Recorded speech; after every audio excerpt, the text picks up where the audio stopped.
There's an invisible script that's kind of running your life right now. It's one you probably didn't even know you were following. So today, we're going to pull back that curtain and take a hard look at the story that is secretly in control. Everybody has one. You, me, all of us. It's the story we tell ourselves to make sense of everything. Why we are where we are, why some things worked out and others, well, didn't. And it feels completely solid. It feels like the absolute truth. But what if, just what if, that narrative you've accepted as total fact is really just a piece of fiction? A story that's quietly dictating your income, your career, your entire future. Okay, this is where it gets a little wild. We trust our brains, right? We think they're our guide to what's real.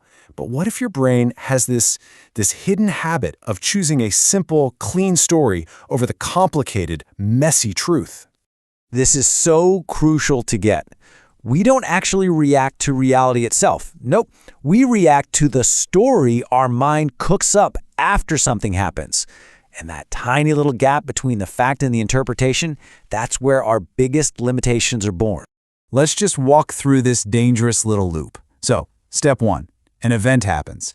Let's say you get rejected for a job you wanted. Instantly, your brain needs an explanation. I'm not qualified enough. Boom. That story then becomes your reality, and pretty soon you start living inside it. Maybe not applying for other cool jobs because, hey, you're not qualified. It's a self-fulfilling cycle. See, our brains just aren't built to be comfortable with randomness or uncertainty. They are meaning-making machines through and through. They're going to connect the dots to make a nice, neat narrative, even if those dots have absolutely no real connection. And this isn't just some weird quirk. It is a well-documented cognitive bias, a flaw, really, in our mental software that has a very specific name.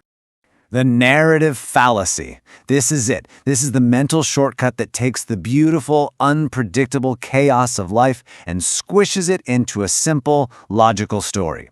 It's the brain's desperate attempt to make sense of the senseless. So, if these stories can be so damaging, why on earth would our brains even do this in the first place? Well, believe it or not, it's actually a defense mechanism. Let's be honest, uncertainty just feels awful. A simple story, even if it's dead wrong, it lowers that anxiety. It gives us this comforting illusion of control, making the world feel predictable and safe. We will instinctively trade truth for comfort almost every time. And this, right here, is probably the most important thing to understand today.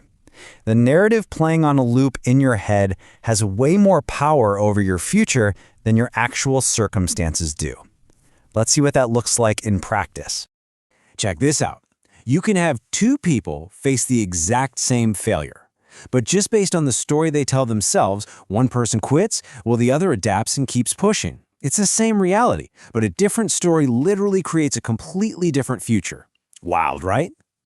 Okay, let's bring this down from theory into the real world. Because this isn't just some abstract psych concept.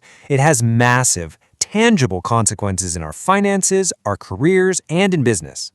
So let's take investing. Someone loses a bet of money and their brain instantly creates a simple story. Investing is a scam. That story stops them from ever building long-term wealth. And the messy reality? Things like bad timing, diversification, market cycles, all of that gets totally ignored for a clean, but really destructive narrative. Or think about your career. Two people get rejected. Person A's story is all about them personally. Say, I'm just not good enough. And so they stop trying. But person B's story is about the process. Rejection is normal, it's part of the game. They keep going. See how the story becomes a self-fulfilling prophecy? Or a startup that fails. The reality is this super complex mix of market timing, bad positioning, product market fit, a dozen things. But the founder's brain, it compresses all that complexity into one simple, devastating story. I'm a failure. And that story does way more long-term damage than the business failing ever could. So the big question is, how do we fight back? How do we actually reclaim control from this automatic storyteller in our heads? Well, the good news is there's a really practical toolkit we can use. Okay, here it is, our 4-step toolkit. First, you have to separate the event from the explanation. Ask yourself, what factually happened? versus what's the story I'm telling myself about what happened. Second, look for missing variables. Force yourself to think about what you're ignoring: luck, timing, other people's choices. Third, replace absolute stories. "I can't" becomes the much more accurate "I haven't yet." And finally, number 4, delay making meaning. Seriously, you don't have to have an explanation for everything right away. Just let things breathe. Now this leads to a really powerful mindset shift. See, stories are all backward-looking. They're obsessed with explaining the past. Systems, on the other hand, are forward-looking. They're designed to create a better future. So stop getting trapped in the "why did this happen" and start building a "how can I make this work?", a process that boosts your chances of success over time. So as we wrap this up, let's bring it all together. We tend to think our life is just a direct result of all the things we do, right? But it's actually a little deeper than that. Your actions don't just happen in a vacuum. They are guided, and I mean guided, by the narratives you believe are true. Those stories, often so simple and invisible, are the real drivers of your destiny. And if you only remember one thing from all of this, let it be this: the failure itself is just an event. It's temporary. It's data. But the explanation you attach to it, that story, that can become permanent. And that is the real danger. So the next time something doesn't go your way, just pause for a second.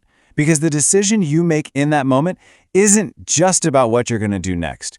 It's about which story you're going to choose to live inside. So, what story are you going to choose?